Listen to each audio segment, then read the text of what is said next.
저번 영상에서는 역류성 식도염을 일으키는 원인으로 위 내용물의 증가, 복압 증가, 식도 관략근의 기능적 감소 세 가지 관점을 제시하고 그에 따라서 지켜야 할 생활 습관들에 대해 알아보았는데요. 이번 영상에서는 식도 관략근의 기능적 관점에서 역류성 식도염에 도움을 줄 수 있는 횡격막과 호흡에 대해 알아보고자 합니다. 횡격막은 갈비뼈 바로 아래 위치에서 흉곽과 복강을 구분하는 기준이 됩니다. 역류성 식도염에 있어서 횡격막은 하부식도 관략근과 함께 위의 내용물이 넘어오지 않도록 식도 역류 방지 장벽으로 작용하기 때문에 역류성 식도염이 있다면 횡격막의 이완 수축이 정상적으로 잘 작동하게 만드는 것이 중요합니다. 또 역류성 식도염 외에도 횡격막은 척추와 체관을 안정화시키고 혈류와 림프 순환을 돕고 필요한 경우에 평소보다도 더 강한 복압을 형성해서 대변을 볼 때나 구토가 필요한 경우 보험을 주는 등 여러 역할을 하기 때문에 횡격막이 정상적으로 움직일 수 있게 만드는 것이 중요하다고 볼 수 있습니다. 횡격막이 잘 기능한다는 것은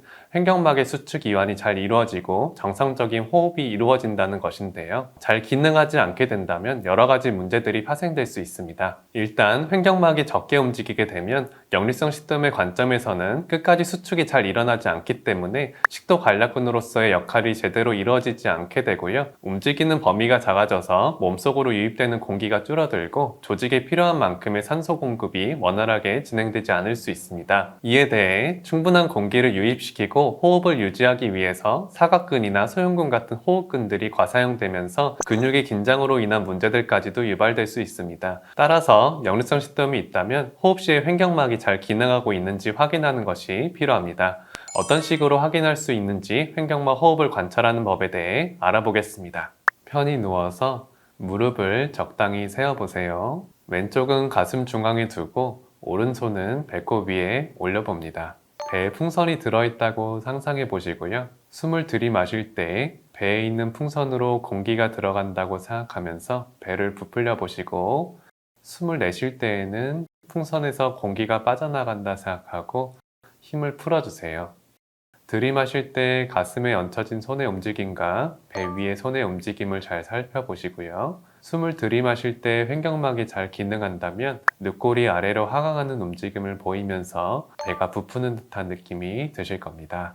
또한 호흡 리듬이 잘 이루어지는지도 체크해 보는 것이 중요하겠습니다. 호흡은 무조건 복식 호흡만 해야 하고 흉식 호흡은 좋지 않다는 말은 부적절합니다. 공기가 몸에 들어오게 되면 자연스럽게 유연하고 확장되기 쉬운 부분인 횡격막과 복부 쪽부터 부풀어 오르고 그 이후에 늑골 부분이 확장되고 그 이후 더 위쪽인 흉부 쪽까지 확장되어 복식 호흡부터 흉식 호흡까지 자연스럽게 연결되는 호흡 리듬을 보입니다. 따라서 횡격막의 움직임이 원활하게 이루어지는지와 함께 이런 리듬이 자연스럽게 진행되는지 또한 잘 관찰하는 것이 필요하겠습니다. 호흡은 무의식적으로 일어나는 것이기 때문에 본인이 의식해서 한다면 그것만으로 좀 더 영향을 받을 수 있기 때문에 관찰을 할 때 타인이 옆에서 이러한 부분들을 체크해 주는 것도 더 관찰하기 좋을 수 있습니다. 여기서 주의할 점은 이것이 호흡이 잘 이루어지는지 관찰하는 것이고 이를 맞추기 위해서 본인이 배를 내민다든지 흉부를 너무 안 쓰려고 한다든지 하는 방법으로 호흡을 너무 따라할 필요는 없다는 겁니다. 호흡은 무의식 중에 일어나기 때문에 의식적으로 따라하는 호흡은 무의식적으로 했을 때 자연스럽게 유지되기도 힘들고 배를 내미는 동작도 공기가 들어와서 횡격막이 자연스럽게 아래로 내려가야 되는데 그렇지 않고 인위적으로 다른 근육을 쓰는 거일 수도 있습니다. 의식적으로 이를 호흡법으로 인지해서 따라하려고 하기보다는 왜 안 되는지 그리고 리듬이 깨지는지를 분석하고 저해되는 요소들을 제거해서 자연스럽게 횡격막이 정상적으로 기능할 수 있게 만드는 것이 중요하겠습니다. 다른 호흡에 관련된 주변 근육들인 복부의 근육들이나 허리 쪽의 기립근이나 요방형근 혹은 흉부의 사각근이나 소형근 같은 호흡근들을 같이 살펴보고 문제가 있다면 치료를 통해 이를 해결해 준다면 의식적으로 호흡법을 따라하지 않고 무의식적으로 호흡을 하더라도 자연스럽게 횡격막의 기능과 호흡 리듬이 회복될 것입니다. 인위적으로 호흡법을 따라하려고 하다 보면 오히려 호흡이 이상해지는 경우가 있기 때문에 이 호흡의 관찰을 넘어서 호흡에 문제가 있는 것들을 정상화시키려는 경우에는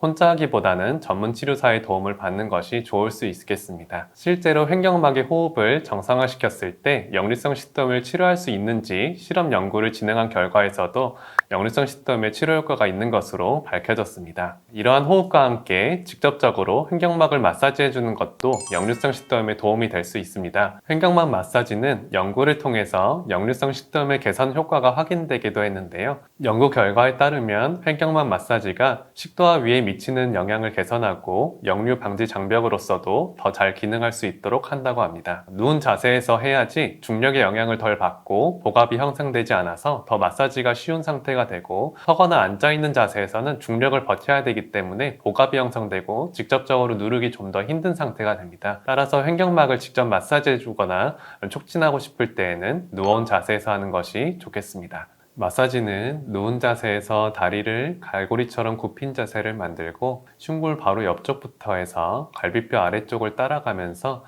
2-3초 간격으로 꾹꾹 눌러주시면 됩니다.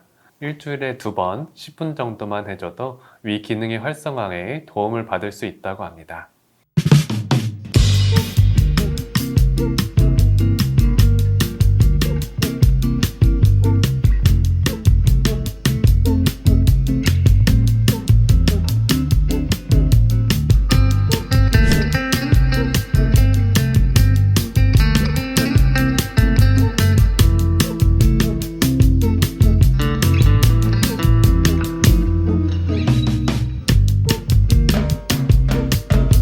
역류성 식도염을 앓고 계시다면 호흡과 횡격막의 기능 저하로 인해서 생기는 것은 아닌지 잘 체크해보는 것이 중요하겠습니다. 호흡의 리듬과 횡격막의 수축 이완이 제대로 이루어지지 않는 것으로 관찰된다면 정상적인 기능을 저해하는 다른 근육이나 요소를 찾아서 해결해줘서 정상적인 호흡을 회복하는 것이 중요하겠습니다. 또한 횡격막에 문제가 있다면 직접적으로 마사지해주는 것만으로도 역류성 식도염을 완화시키는 데 도움이 될 수 있으니 오늘 영상을 잘 참고하셔서 역류성 식도염을 잘 극복하셨으면 좋겠습니다.